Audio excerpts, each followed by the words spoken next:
जिवाजीगंज थाना क्षेत्र की गीता कॉलोनी में शनिवार रात करीब 10:30 बजे क्राइम ब्रांच की टीम ने छापामार कार्रवाई की। इस कॉलोनी के एक मकान से 5 लोगों को सट्टा खेलते हुए रंगे हाथों गिरफ्तार किया गया है। मौके से करीब 3 से 4 किलो सोने के आभूषण और 15 लाख रुपए नगद मिले हैं। वहीं रवि सिंधी के नानाखेड़ा स्थित ऑफिस से 4 लाख रुपए जब्त कर पुलिस ने ऑफिस को सीज कर दिया है। मामले की शुरुआती जांच में लापरवाही पाए जाने पर देर रात ही एसएसपी सत्येंद्र कुमार शुक्ल ने जिवाजीगंज थाना प्रभारी गगन बादल को निलंबित कर दिया। प्रकरण में जिवाजीगंज थाने में पदस्थ और भी पुलिस कर्मियों के खिलाफ कार्रवाई हो सकती है। क्राइम ब्रांच के प्रभारी सीएसपी विनोद मीणा को गीता कॉलोनी के एक मकान में बड़े पैमाने पर सट्टे की खैवाली किए जाने की सूचना मुखबिर के जरिए मिली थी। रात करीब 10 बजे क्राइम ब्रांच की टीम गीता कॉलोनी में पहुंची। यहाँ पर रवि सिंधी के मकान पर दबिश थी। यहाँ रवि सिंधी के कमरे में पुलिस को 5 लोग मिले। खुद रवि सिंधी ने पुलिस की टीम को देखते ही दौड़ लगा दी और गलियों के रास्ते फरार होने में कामयाब रहा। यहाँ 500 के नोट पड़े हुए थे। रवि सिंधी का एक कर्मचारी इनकी गड्डियां बना रहा था। मौके से बड़ी संख्या में सट्टे की पर्चियां मिली हैं। रजिस्टर में लाखों रुपए का हिसाब मिला है। मौके से पुलिस की टीम ने इंदर पमनानी निवासी गीता कॉलोनी के साथ यश पमनानी, यश लखवानी, प्रकाश श्रीवास्तव और कैलाश निवासी काजूपुरा को गिरफ्तार किया है। रात करीब 1 बजे तक रवि सिंधी के मकान में पुलिस की सर्चिंग की गई। रवि सिंधी के मकान से 15 लाख कैश और 5 सटोरिये के पकड़े जाने के दौरान क्राइम ब्रांच प्रभारी को यहां से और भी कैश मिलने की आशंका थी। 2 नंबर की कमाई की तलाश में पुलिस की टीम ने पूरा घर छान मारा। मकान के एक कमरे में टाइल्स के पीछे छुपी हुई तिजोरी मिली, जिसमें 100 ग्राम के 10 सोने के बिस्किट, 22 कंगन, 5 कड़े, 12 चेन, 9 ब्रेसलेट, 28 सोने की अंगूठियां, 1 हीरे का हार, 4 हीरे की बालियां सहित करीब 3 से 4 किलोग्राम सोने के आभूषण मिले हैं। वहीं दूसरी ओर पुलिस ने रवि सिंधी के नानाखेड़ा स्थित ऑफिस पर छापामार कार्रवाई की। वहां से 4 लाख रुपए नगद जब्त कर ऑफिस को सीज कर दिया गया है। प्राय ये अदर स्टेट्स में जाके इस चीज़ का किया करता था, जिससे हम इसको पकड़ने में सफल नहीं हो पा रहे थे।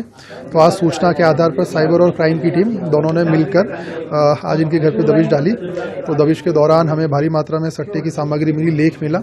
इसके साथ साथ हमें काफ़ी भारी मात्रा में हमें एंड्रॉयड फ़ोन भी जब्त हुए, साथ में कीपैड वाले मोबाइल भी, जिससे ये लोग अवैध सट्टे का, जुए का संचालन किया करते थे। इसके साथ साथ हमें कुल नकदी 14 से 15 लाख के आसपास कुल नकदी हमने सीज की है इनके घर से। साथ ही साथ एक तहखाना भी हमें मिला था। टाइल के लगभग 1 फीट नीचे एक तहखाना था जिसके अंदर एक तिजोरी थी। उससे कम से कम हमको 4 किलो के आसपास सोना भी हमने सीज किया है, और जिसमें ब्रेसलेट्स है, मंगलसूत्र है, रिंग्स है, दुनिया भर की चीज़ें, वो सब भी पुलिस ने यहाँ से सीज की है।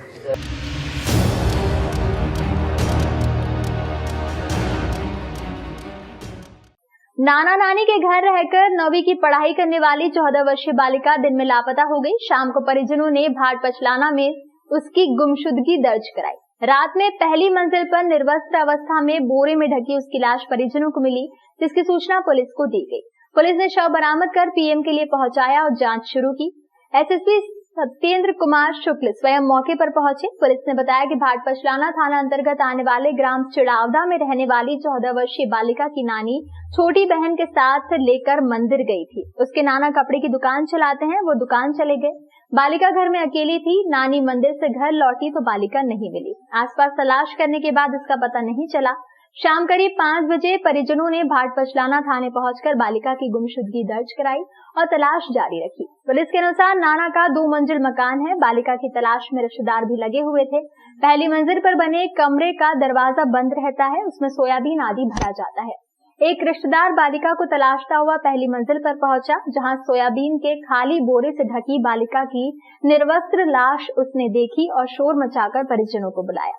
पुलिस ने बताया कि बालिका की लाश बैठी अवस्था में थी, उस पर बोरा डाला गया था। परिजनों ने कपड़े पहनाए थे।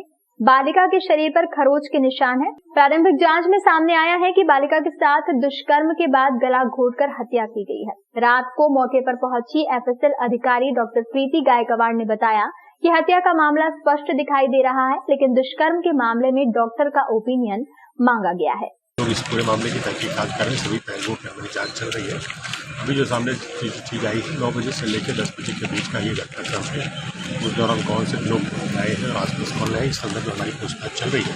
हमारी तकनीकी टीमें भी इस पर काम कर रही है और जो हमारे पास कुछ टूल्स हैं इसमें, जिसके आधार पर हम काम कर रहे हैं, और मुझे लगता है जल्दी ही इसके उज्जैन के माकड़ोन तहसील में ग्राम 35 के रहने वाले कैलाशी बाई पति आशाराम पर घर के पड़ोस में रहने वाले दिनेश पिता नारायण और उसके भाई पप्पू और अन्य 4 लोगों ने भगवान सिंह, राहुल, प्रभुराव और दुले सिंह ने डंडों से मारपीट की है। रात लगभग 10:30 बजे आरोपी कैलाशी बाई के घर के सामने से एक डंपर निकाल रहे थे।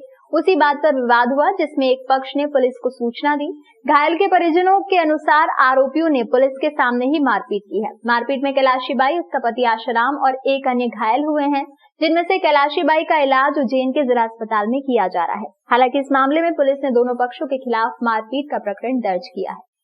सर, ये गाँव 35 है, पंचायत कड़ौदिया, तहसील दराना, जिला उज्जैन। गाँव का रास्ता था, डैम पर निकाल रहा था। वो साइड में जो बागर रहता है टाटी, वो टूटने के चक्कर में उसको बोला कि भाई टाटी क्यों तोड़ा तूने। तो बोला मैं मर्डर भी कर सकता हूँ, मेरे पास लाइसेंस भी है, रास्ता गवर्नमेंट का है, मैं चाहूँगा ऐसे गाड़ी निकालूँ, आप कोई नहीं रोक सकते। उसके बाद थाने में जाके कंप्लेंट किया, पुलिस आई।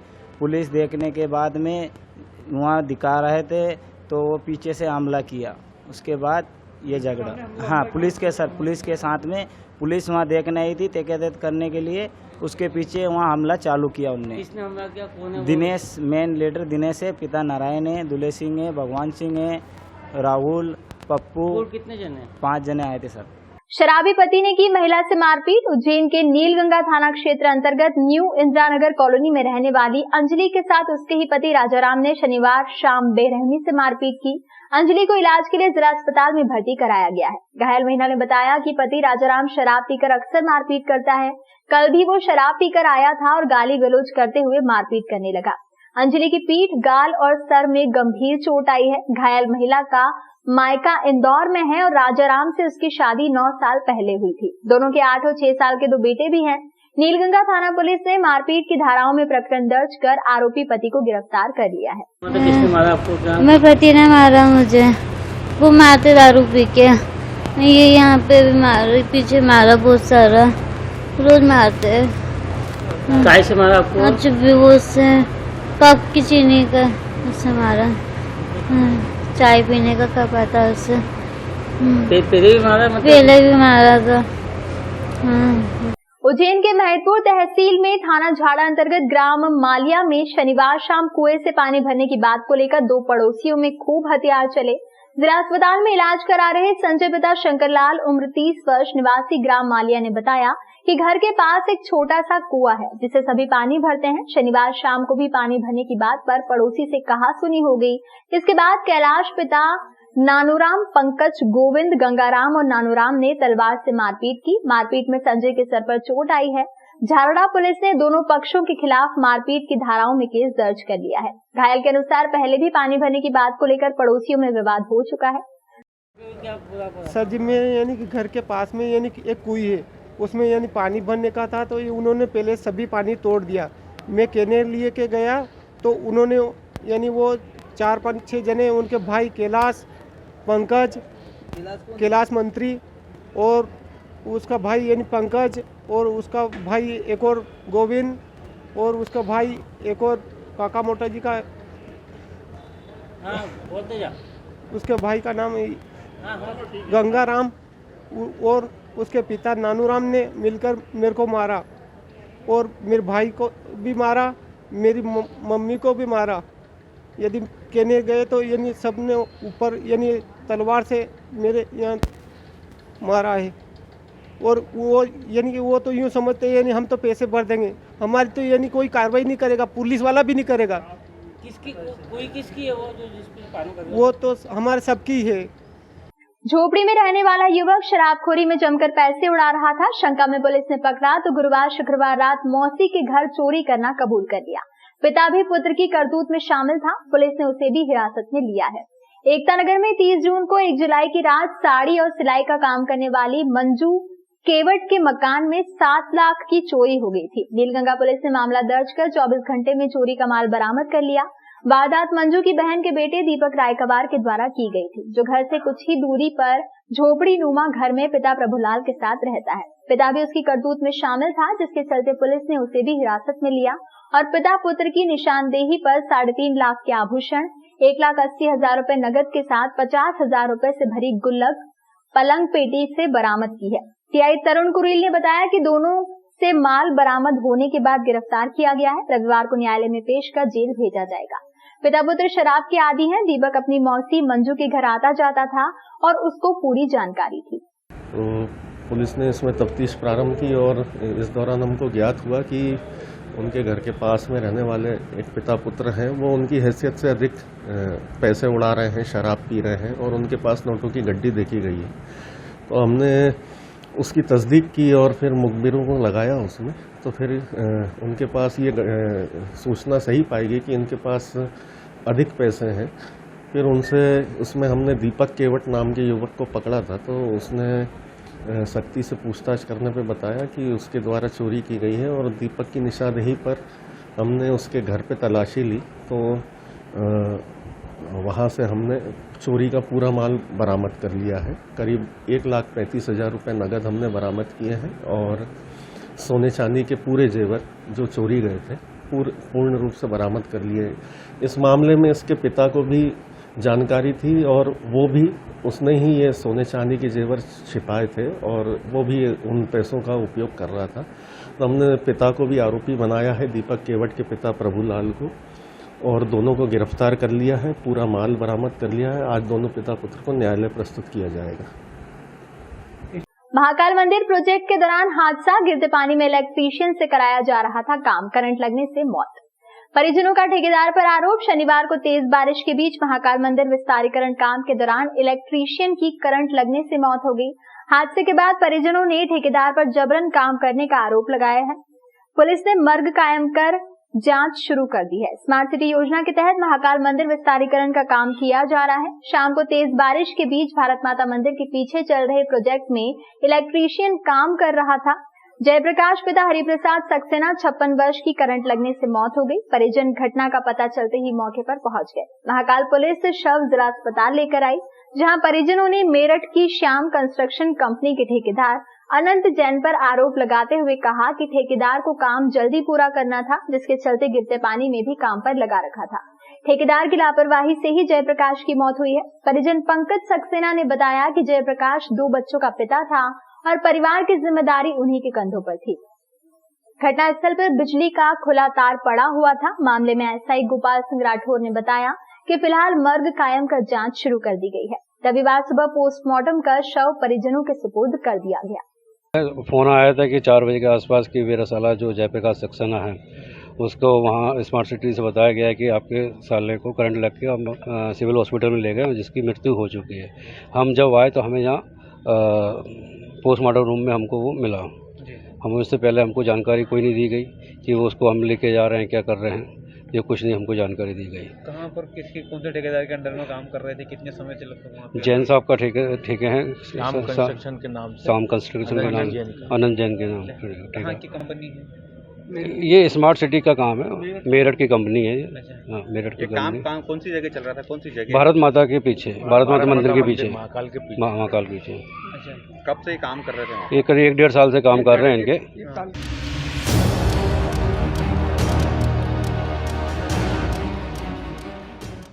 चिंतामन थाना क्षेत्र स्थित लेकोड़ा गांव में युवक की संदिग्ध परिस्थिति में हुई मौत। पुलिस ने मर्ग कायम कर शव का कराया पोस्टमार्टम। उज्जैन के चिमनगंज थाना क्षेत्र स्थित ग्राम लेकोड़ा में युवक की संदिग्ध परिस्थितियों में मौत हो गई। मामले में पुलिस ने कार्रवाई करते हुए मर्ग कायम कर शव का पोस्टमार्टम कराया। जानकारी देते हुए सहायक उप निरीक्षक ने बताया कि मृतक युवक सुबह 5 बजे अपने खेत पर गया था, जिसके बाद आसपास के खेत वालों ने अपने खेत पर बेहोशी की हालत में पड़ा हुआ देखा, जिसे उपचार के लिए उज्जैन के जिला चिकित्सालय लाया गया, जहां डॉक्टरों ने जांच कर युवक को मृत घोषित कर दिया। मामले में सूचना मिलते ही पुलिस मौके पर पहुंची और पंचनामा बनाकर शव का पोस्टमार्टम कराया गया। प्रत्यक्षदर्शियों के बयान के बाद आगे की कार्रवाई की जाएगी। मृतक है अनिल, खेत पे गए थे 5 बजे करीब, अपने खेत पर गए थे। खेत पर थोड़ा बहुत काम किया हुआ, आसपास इनके रिश्तेदार थे भाने मनोज, उनने देखा तो उचित अवस्था में पड़े थे खेत पर, तो उनने फिर सभी को बुलाया गाँव वालों को, साधन करके सीएच में लाए, डॉक्टर साहब को दिखाया, मृत घोषित कर दिया। डेड बॉडी सीएच में रखी हुई है, जांच कर रहे हैं, जांच के बाद ही मालूम पड़ेगा। मौत का कारण अभी स्पष्ट नहीं है, जांच से पता लगेगा। खेत पे या अटैक भी आ सकता है या कोई जहरीला जानवर ने काटा या कुछ भी।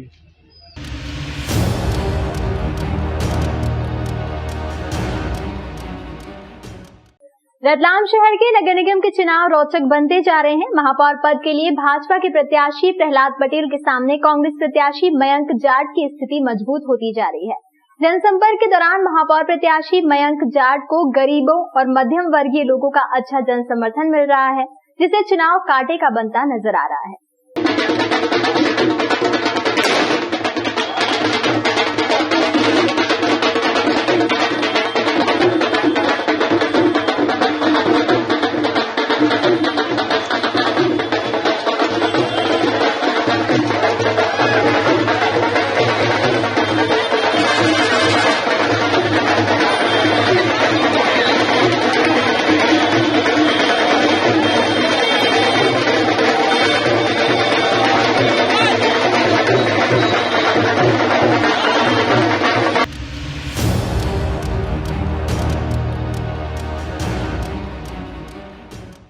नेपानगर की जनपद खकनार की ग्राम पंचायत मोहनगढ़ में फर्जी मतदान करने का मामला सामने आया है। मोहनगढ़ की सरपंच पद की प्रत्याशी मीराबाई पति सुभाष ने फर्जी मतदान होने की लिखित शिकायत नेपानगर एसडीएम कार्यालय में की है। एसडीएम से उचित कार्रवाई की मांग भी की गई है। सरपंच पद प्रत्याशी पति सुभाष ने बताया कि मेरे विरोधी उम्मीदवार मांगतीबाई पति भार सिंह ने महाराष्ट्र के बड़ा टांडा से 14 से 15 लोगों को बुलाकर फर्जी तरीके से मतदान करवाया है। साथ ही उन्होंने पीठासीन अधिकारियों पर काम में लापरवाही बरतने का आरोप लगाते हुए बताया कि नाना नगरी के वार्ड क्रमांक 12-13 में बूथ क्रमांक 234 में मतदान वाले दिन पीठासीन अधिकारी की लापरवाही के चलते फर्जी वोट डले हैं। मतदान करने वाले लोगों से किसी प्रकार की कोई पर्ची और न ही आधार कार्ड मांगा गया, सीधे मतदान करवा दिया गया। फर्जी मतदान करने वाले लोगों से जब हमने पूछा तो उन्होंने बताया कि 500 रुपए एक वोट के लालच देकर हमको यहाँ लाया गया है। मतदान करने वाले लोगों ने अपने लिखित कथन के साथ एक लिखित शिकायत एसडीएम कार्यालय में प्रस्तुत की है। एमपी में हमको वोट डालने लेके गए थे। कहाँ पर वोट डालने ले गए थे? नाना नगरी। कहाँ आता है ये? एमपी। कौन लाया था आपको वोट डालने के लिए? उसका नाम मालूम नहीं, पर उन्होंने लेके गए थे। क्या बोल के लाए थे? कि आपको पैसे देंगे। किस बात के पैसे देंगे? वोट डालने के। अच्छा, तो कहाँ पर वोट डालवाया आपसे उन्होंने? नाना नगरी में। ऐसा आपको? कहाँ से आए हो? बड़ा टांडा। कहाँ आता है बड़ा टांडा? महाराष्ट्र। तो काहे के लिए आए थे आप यहाँ? वो अपना दोस्त रहता उधर। कहाँ रहता? नाना नगरी। उन लोग आए थे लेने को, गए उनके साथ में, फिर उन लोग वो दूसरे के मतदान पे हमको वोट डालने लगे। क्या बोल के लाए थे आपको? कौन लाया था आपको? पप्पू। कौन है पप्पू? वही नाना नगरी का निवासी है। क्या बोल के लाया था? घूम फिर के आएंगे करके, वहाँ जाके बोला कि वोट डाल दे। तो कुछ पैसे वैसे भी दिए क्या? पैसे का बोला था, पैसे वैसे तो नहीं मिला हमको। कितने लोग आप? बोला था। कितने लोग? हम कुल अभी यहाँ 7 है। ग्राम नाना नगरी पंचायत मोहनगढ़ में फर्जी वोट डाला गया है। 14-15 लोग महाराष्ट्र से बुला के डाला गया है।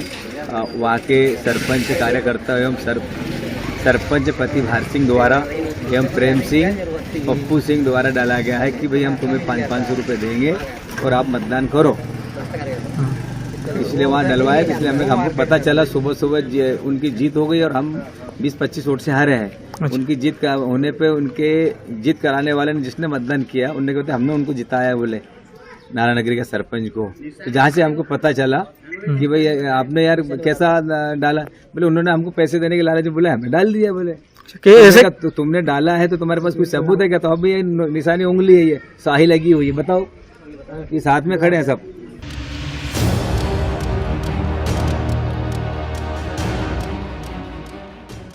राजगढ़ जिले को मलेरिया मुक्त करने 51 गांवों का भ्रमण कर वापस लौटा मलेरिया रथ।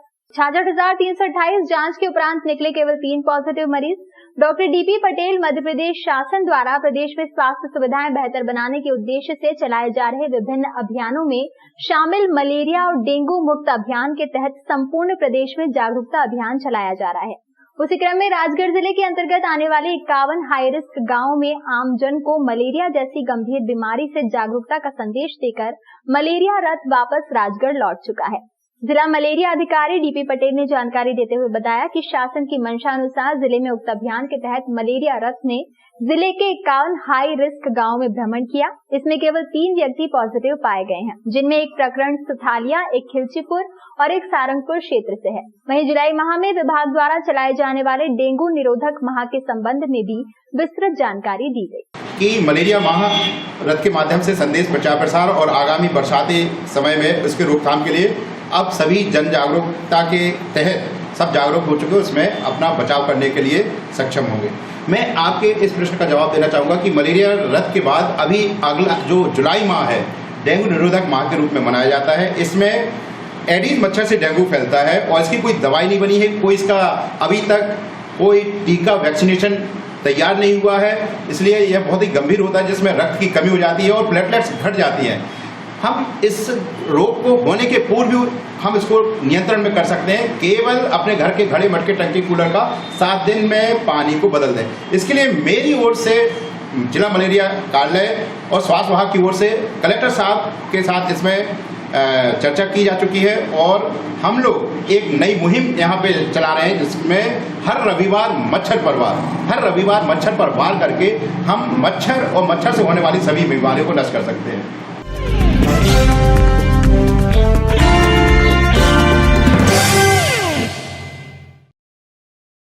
विश्व योग दिवस पर हम सबको अभिवादन करते हैं, शुभकामनाएं व्यक्त करते हैं। आज विश्व योग दिवस है। हमारे भारत के यशस्वी प्रधानमंत्री जी ने मैसूर में राजभवन पैलेस में खूब बड़ा देश वहां किया और विश्व भर के सभी लोगों को 8वें अंतर्राष्ट्रीय योग दिवस की हार्दिक शुभकामनाएं। विश्व को योग का संदेश देने वाले विश्व वंद्य योग गुरु बाबा रामदेव जी। सारे संसार में सर्वाधिक कोई शब्द जाना जाता है तो वो योग है और ये भारत का सांस्कृतिक उद्घोष है और यही भारत का विश्व गुरु होना है। और विश्व वंद्य वनस्पति वैज्ञानिक आचार्य बालकृष्ण जी विश्व को स्वस्थ समृद्ध रहने के लिए संदेश दे रहे हैं। ये देश के लिए गौरव की बात है कि पूरी दुनिया अंतर्राष्ट्रीय योग दिवस के रूप में योग महोत्सव को मना रहे हैं, योग कर रहे हैं। यह योग विधा हमारी ऋषियों की विधा है, हमारी पूर्वजों की विधा है। आज यहाँ सेवाधाम के इस प्रांगण में अंकित ग्राम में यह आयोजन हो रहा है। हमारे बच्चों से लेकर बुजुर्ग तक इसमें शामिल हुए हैं। भारत माता की जय! भारत माता की जय! भारत माता की जय!